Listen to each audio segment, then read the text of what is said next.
उसका गहराई से अध्ययन किया और कराया, क्योंकि आमतौर पर मेरी समझ थी और उसके आधार पर जब हम लोगों के पास तो कोई सूचना नहीं भेजी गई थी, कोऑपरेटिव फेडरलिज्म का तो नया नमूना पेश किया ही गया। जब मैंने इस बात को उठाया तो कई दिनों के बाद जो डॉक्यूमेंट उनका पब्लिक डोमेन में था और भारत सरकार के द्वारा विज्ञापनों के जरिए जिस बात को बड़े पैमाने पर प्रचारित किया जा रहा था, उसके बाद कुछ कागज राज्य सरकार के मुख्य सचिव को केंद्र सरकार के फाइनेंस मिनिस्ट्री के एक्सपेंडिचर सेक्रेटरी के द्वारा भेजा गया। हमने उन सब चीजों का, क्योंकि उसके पहले से भी वो पब्लिक डोमेन में उपलब्ध हो गया था, तो उसका अध्ययन किया और कराया। और जब ये अध्ययन पूरा हो गया तो उसको फिर से वेरीफाई किया। इसमें थोड़ा वक्त लगा, लेकिन कल शाम तक जो स्थिति स्पष्ट हुई उसको हूबहू उसी रूप में राज्य सरकार के द्वारा अपने वेबसाइट पर उसको डाल दिया गया, पब्लिक रिलेशन डिपार्टमेंट के माध्यम से। और आज उसी के आधार पर हमने अपने फेसबुक पर भी उसका लिंक किया और एक ट्वीट भी किया, और ये मुनासिब समझा कि उसके बारे में जब पूरी जानकारी दे दी गई है तो आज सुबह से आपको वक्त मिला होगा तो आप लोगों ने देखा होगा, या नहीं देखा होगा तो फिर देख लीजिएगा। और आप लोगों की सुविधा के लिए उसकी कॉपी भी हम वितरित करा देंगे। अब वस्तु स्थिति क्या है? वस्तु स्थिति यही है कि माननीय प्रधानमंत्री जी ने स्पेशल पैकेज की घोषणा की। जैसे ही शब्द स्पेशल पैकेज होता है, इसका मतलब कि नया और विशेष कोई नई चीज दी गई है और खास तौर पर बिहार को दी गई है जो कहीं और नहीं दी गई। और एक इस पैकेज के नाम पर, तथाकथित पैकेज के नाम पर एक माहौल बनाने की कोशिश हो रही है द्वारा। और इनकी बात को आप छोड़ दीजिए, वे राजनीतिक दल हैं, स्वयं भारत सरकार के द्वारा ताबड़तोड़ विज्ञापनों के जरिए ये बताने की कोशिश हो रही है कि बिहार के लिए, उसकी तकदीर बदलने के लिए बहुत रही हो। लेकिन अंत में उसका विश्लेषण करने के बाद हम लोग ये इस निष्कर्ष पर पहुंचे हैं कि बिहार के लोगों के भरोसे की भी बोली लगा दी है। खोदा पहाड़ निकली चुहिया, कुछ ऐसा है ही नहीं खास, और नाम दे दिया स्पेशल पैकेज का। अब हम बता देना चाहते हैं कि बिहार जो है ये गणितज्ञों की धरती रही है।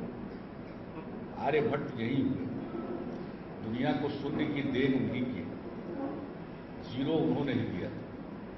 तो ये गणितज्ञों की धरती है। यहाँ के लोग इस प्रकार से भुलावे में आने वाले नहीं हैं, वो सब चीजों को गौर से देखते हैं। अच्छा, आप जरा देखिए, 1,25,000 करोड़ रुपए का अनाउंसमेंट, और आपने देखा है जो वित्त मंत्री जी हैं केंद्र के या वित्त मंत्रालय, वहां कोई हरकत नहीं, कोई परेशानी नहीं, क्योंकि कई आर्टिकल आए कि भाई जीडीपी का 1% दे दिया। बहुत सीरियस लोगों ने इस पर लेख लिखना शुरू किया। तो ये हैरानी की बात है, कई लोगों ने लिखा कि भाई भारत सरकार के वित्त मंत्रालय में कोई चिंता नहीं देखी जा रही, सब लोग सामान्य ढंग से चल रहे हैं। क्योंकि 1,25,000 करोड़ का इंतजाम करना पड़े तो वित्त मंत्रालय में तो बहुत ही इस बात को लेकर चिंतन होगा, मनन होगा, पैसा कहां से लाएं, कैसे लाएं, लेकिन ऐसी कोई चिंता दिखती नहीं। तो ये स्पष्ट प्रमाण है कि कुछ नया करना नहीं है, इसलिए वे लोग निश्चिंत हैं। और कुछ अगर नया जिसको मानते हैं उसका भी विश्लेषण करके देखिएगा तो उसमें भी कोई पैसा कौन देगा, केंद्र सरकार देगी, कोई थर्ड पार्टी से आएगा पैसा, क्या आएगा, इसलिए कोई चिंता नहीं। तो इस बात को प्रमाणित करने के लिए पर्याप्त है कि ये 1,25,000 करोड़ रुपए की घोषणा एक छलावा कि 87% हिस्सा इस पैकेज का, तो जैसा हमने जिक्र किया कि पुराना ही है। अब 6,000 करोड़ रुपए वैसे पैसे हैं कि जिनके उपयोग का कोई ब्यौरा जमीन पर उतरता दिखाई नहीं दे रहा है। अब आप अगर इस बात को देखना चाहेंगे तो जैसे नेशनल हाईवे के बारे में, नेशनल हाईवे के बारे में 54,713 करोड़ रुपए का जिक्र किया गया। हम लोगों ने देखा कि इसमें 41 परियोजनाओं का जिक्र है, 37 परियोजनाओं पर जिस पर लागत आएगी 47,553 करोड़ रुपया। ये 2007 से लेकर 2015 के बीच में आवंटित की गई, यानी पहले से ही आवंटित, नया नहीं है, ये पहले से ही, और आज से नहीं है, ये शुरू होता है 2007 से। एनएचडीपी का पार्ट है, एनएचडीपी 3 का पार्ट है, इस प्रकार से अलग अलग परियोजनाओं को, कई तो परियोजनाओं को जो पैकेज में उन्होंने कहा है, यहां तक हुआ है कि उसका टेंडर वगैरह फेल किया है एक आध दो, ये भी बात उभर कर आई। लेकिन सबको मिला करके एक पैकेज के रूप में घोषित कर देना, और वो देश के शीर्षस्थ पद पर बैठे हुए व्यक्ति के द्वारा, यह बहुत ही एक अशुभ लक्षण है, ये देश के लिए शुभ नहीं है। तो भाई इस तरह का लोगों को, अब बिजली के मामले में ही बात कर रहे हैं, तो बिजली में 2 तरह की योजनाओं का जिक्र किया है, पूरे देश के लिए शिलान्यास वगैरह सब हो गया। एक हो गया है दीनदयाल उपाध्याय जी के नाम पर, पूरा नाम क्या है, दीनदयाल उपाध्याय ग्राम ज्योति योजना, दीनदयाल उपाध्याय ग्राम ज्योति योजना। यह है आपको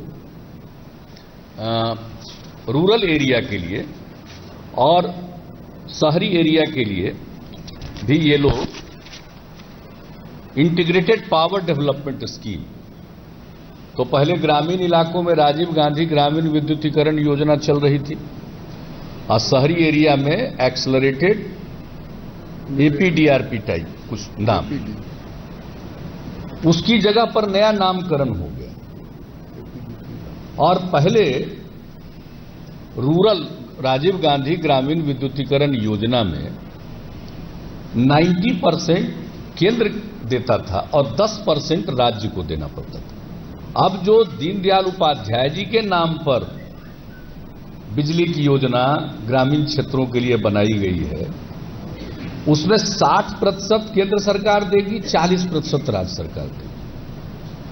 अब भला बताइए कि उसमें जितना पैसा खर्च होगा उसका 60% हिस्सा उनका है, 40% हिस्सा हमारा है, और उसके अलावे जो जमीन की जरूरत है वह राज्य सरकार को उपलब्ध कराना। तो राज्य सरकार के ऊपर 40% से भी ज्यादा की जवाबदेही आती। तो हम लोग देंगे 40%, वो भी आप अपने ही तरफ से अनाउंस कर दिए कितना रुपया दिया। अच्छा दिया तो क्या बिहार के लिए दिया? यही देश भर की योजना। तो what is special in it? It's a national programme, ये राष्ट्रीय कार्यक्रम है, हर राज्य इसमें है। तो बिहार के लिए स्पेशल क्या है? और बिहार में लागू इसलिए होगा कि 40% हम देंगे, अगर हम 40% नहीं दें तो हमारे यहां नहीं लागू होगा, क्योंकि अकेले उनका नहीं है, ये दोनों का मिलकर के। तो भाई इसको पैकेज, और वो भी स्पेशल पैकेज में कैसे डाल सकते हैं? तो विद्युत के क्षेत्र में बहुत ज्यादा स्कीम थी, सड़क का हम बता ही दिए। तो इस तरह से आप इसके डिटेल को एक एक प्रोजेक्ट वाइज हम लोगों ने दे दिया है। ये सब कुछ आंकड़ों की बाजीगरी है, जो भी सरकार की तरफ से घोषणा की गई, बल्कि प्रधानमंत्री नरेंद्र मोदी की तरफ से घोषणा की गई, उसमें एक तरीके से साफ दिखाई देता है कि अब जो भी पैसा सरकार की तरफ से दिया गया है उसमें काफी सारा योगदान राज्य की तरफ से भी है। तो फिर सरकार ने उसको कैसे अपनी तरफ से दिखा दिया। इतना ही नहीं, कई और चीजें बता रहे नीतीश कुमार, और ये दिखाने की कोशिश कर रहे हैं, बताने की कोशिश कर रहे हैं कि जो 1.25 लाख करोड़ का पैकेज का ऐलान हुआ है उसमें किस हद तक लोगों के साथ छलावा है, लोगों के सामने आंखों में धूल झोंकी जा रही है, ऐसा दिखाने की, ऐसा बताने की कोशिश की जा रही है कि 6,000 करोड़ रुपया की योजनाओं के बारे में ऐसा है जिस कोई धरातल पर वो नहीं है, उसका कुछ दिख नहीं रहा कि इसके बारे में क्या कदम उठाए गए, और ऐसा लगता है कि हवाई दावे हैं। तो मिला जुला करके कोई 10,000 करोड़ से थोड़ा ज्यादा, 10,368 करोड़ ऐसा दिख रहा है कि कुछ उन्होंने इसके आसपास होगा, जो ऐसा लगता है कि उन्होंने कोई इंक्रीमेंटल चीज दी। इस निष्कर्ष पर पहुंचे हैं कि बिहार के लोगों के भरोसे की भी बोली लगा दी गई। खोदा पहाड़ निकली चुहिया, कुछ ऐसा है ही नहीं खास, और नाम दे दिया स्पेशल पैकेज का। ये गणितज्ञों की धरती रही है, आर्यभट्ट यही हुए, दुनिया को शून्य की देन उन्हीं की, जीरो उन्होंने ही दिया था। तो ये गणितज्ञों की धरती है, यहाँ के लोग इस प्रकार से भुलावे में आने वाले नहीं है, वो सब चीजों को गौर से देखते हैं। वक्त एक ब्रेक का। यहां तक कि वर्ल्ड बैंक के साथ भी हम लोगों ने अभी बातचीत की है। ऋण लेकर हम अपने राज्य की योजना, मुख्यमंत्री ग्राम संपर्क योजना के लिए धनराशि का प्रबंध कर रहे हैं। अगर स्पेशल पैकेज देते तो आप उसी का पैसा दे देते, तो हम जरूर धन्यवाद बोलते कि आपने जरूर स्पेशल दिया। प्रधानमंत्री ग्राम सड़क योजना के आगे जाकर आपने बिहार की जरूरतों के मद्देनजर हम जो काम कर रहे हैं उस पर आपने सहायता की। तो ये कौन सी सहायता? इसलिए आप किसी भी चीज को देखेंगे, आप जो पेट्रोलियम वाले को देख लीजिएगा, जरा गौर से देखिएगा, अनाउंसमेंट कर देंगे। आईओसी का कोई क्लियरेंस हुआ है पहले बोर्ड में, इसे भारत सरकार को देना है।